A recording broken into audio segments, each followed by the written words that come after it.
You need to set goals. When do you see yourself finishing this degree? What plans do you have? What kind of workflow are you going to be adopting in order for you to be as productive and finish your PhD or your master's at the time that you want to finish your PhD?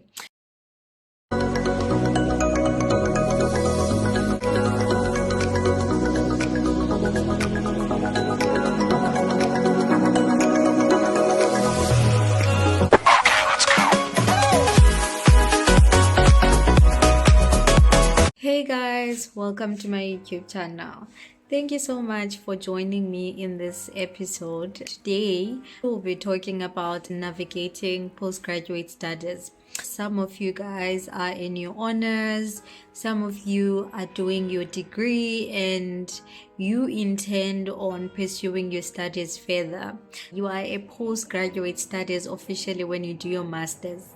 That is according to my standards, because that is when you start understanding research. That is when now you need things like consistency, focus, a good supervisor. That is where you honestly need to have funding so that you can be sane and be able to navigate postgraduate studies without feeling like you are missing out on the world.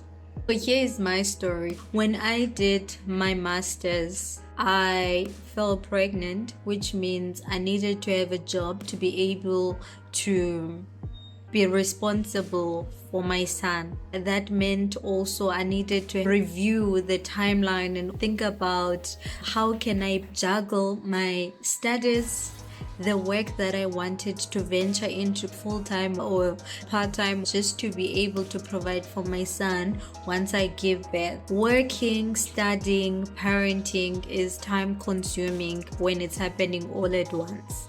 And so it can feel like, even if we move the parenting to the side, if you decide to work because you have to provide for your family, you have to buy things for yourself and maintain your own lifestyle, then you need to have finances to back you up, because your peers who are not doing their masters, who are not in the academic space, they will be living their best lives, buying cars, moving in new houses, and that is pressure you don't want to be dealing with on top of your paper. Back to what we're discussing today. So one of the things that are often forward is one of the things that cause so many people not to do masters is what I just touched on if you were listening, which is financing. Funding is very important when it comes to your masters, because you need to be able to pay for your tuition, pay for accommodation, your daily running, which is your food, transportation to campus if you're not staying on campus. You also need money to travel for your research. Let's say you conduct your research in Cape Town and you stay in Belleville. Making a plan to get all of these resources on time will help you. If you have funding at the beginning of your masters, this will come in handy. Let us live the nice lifestyle that you could get for yourself with this funding, but the essentials you need to have to conduct your research so that your research can take the time that it needs to take, and you don't have to wait for more time because there's a software that you need but you can't have it because you don't have funds. Another thing that is causing people not to pursue postgrad, other than funding or lack of funding, is family pressure. I just talked about peer pressure not long ago, where you see some of your friends driving nice cars or moving in new houses. Family can also exert that amount of pressure on you if you've been studying for so long. Take it from me, I know what I'm talking about.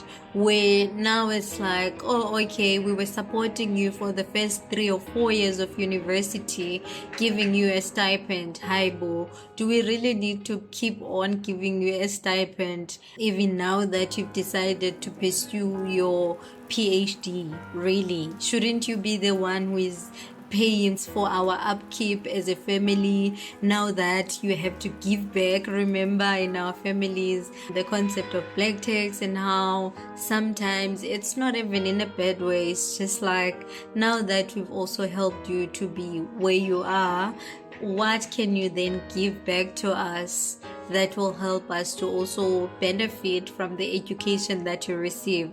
So those pressures, they're not going away just because you've decided to do masters, decided to do a PhD. The other thing is that postgraduate studies like masters, research is hard, research is not rewarding, there aren't so many opportunities as a researcher. Some people actually believe in the things that I've just listed. However, it has been found that research now is more important. If you are a journalist, if you are hoping to be someone who's producing new knowledge, you need to learn the essentials of research. You need to learn the research skills. And so it can become beneficial, especially if you're someone who intends on doing teaching for the long run, or someone who wants to be unique in their own field. Because these days, even to get work, there are certain educational requirements, such as have a master's if you want to be a psychologist, have a PhD if you want to be this kind of researcher, have an honors if you want to conduct or to be in this line of work. So these requirements, if in your field, you really need to do research. And also, what I've noticed, to get academic jobs, we need to have published research. If you are someone who intends to be a lecturer or a researcher in the field, you need to have published work. You need evidence that you have created knowledge. You're not just consuming knowledge from other people, right? Another thing that is essential if you are navigating postgraduate studies, you are on your master's or doing your PhD, you need to set goals. When do you see yourself finishing this degree? What plans do you have? What kind of workflow are you going to be adopting in order for you to be as productive and finish your PhD or your master's at the time that you want to finish your PhD? So what my supervisor used to do, and I think that is one thing that helped me to be consistent, is to agree on a workflow for, let's say, for instance, a week. How often do I get to read articles from other scholars? How often do I get to write, even if it's a paragraph or two? You get to appreciate finishing a paragraph in postgraduate studies, because that paragraph, it means that you have thought about it, you have compiled what other people are saying, there is a proper argument coming out of that. And therefore, once you get that paragraph done on a difficult day, you see that as something to be rewarded for. So what he made me do was to have a structure. How often can we meet to make sure that my work needs are met? How long does it take for him to respond if I submit work? Let's say we submit work today. Not waiting for the deadlines is also part of goal setting, because if you set goals that say, I want my proposal to be read by my supervisor in 2 weeks, because I have started working on A, B, C, and D, and I only need to work on E, F, G. Then you say, next week I want him to look at my work. You know that the deadline is within a month, but you want to give him some time so that should anything happen, you are safe. They still have time to get to your work if they said their turnover is 2 weeks. There are supervisors whose turnover is a day, because they don't want people who procrastinate, people who waste their time. Already they have millions of things that they are doing, research, conferences, workshops, trainings, work that they're doing, teaching in faculties.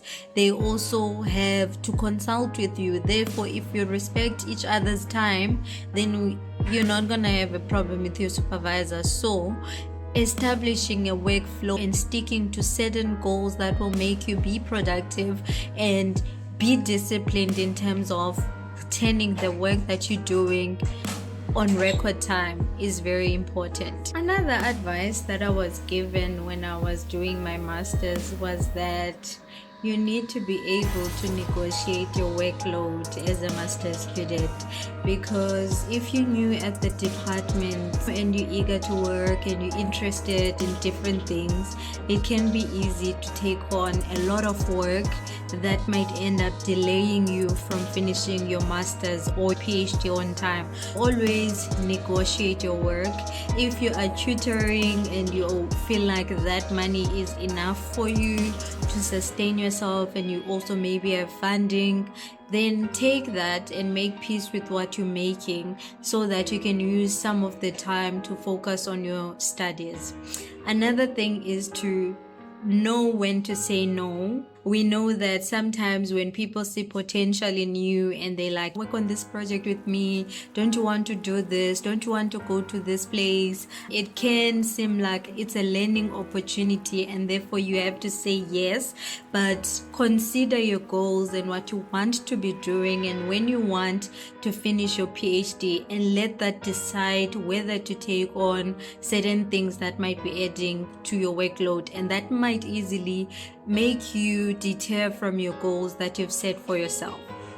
Another thing that I would like to talk to you guys about is about publishing. Publishing is very important as well when you are doing your postgraduate studies.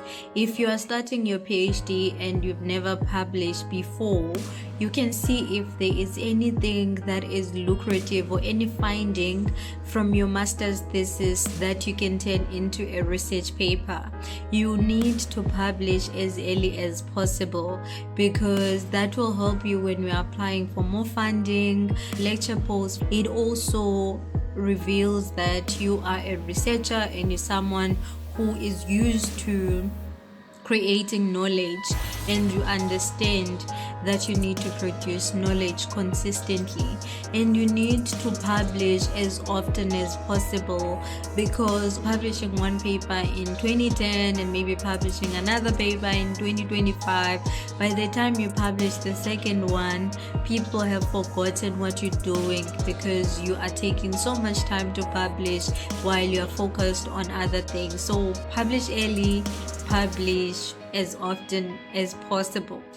Read as much, because in order for you to start realizing the gap in studies, you can realize if you are someone who's clued up about your field, if you are someone who's consistently looking at new knowledge, who is not just going to be saying there is a gap in this field when 2 years later people have filled that gap. So publish. I hope that is helpful for you guys. If you are still watching, these are some of the tips and things that could help you navigate postgraduate education, especially your master's and your PhD. I have asked some of my friends who are in the academic space some of the challenges that they've experienced doing PhD, navigating relationships with supervisor, and some of the myths that we find are causing a lot of people not to do postgraduate studies. Enjoy some of their contribution to this episode.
Thank you so much, guys, for watching this episode. Let me see you next time when we're doing the next episode.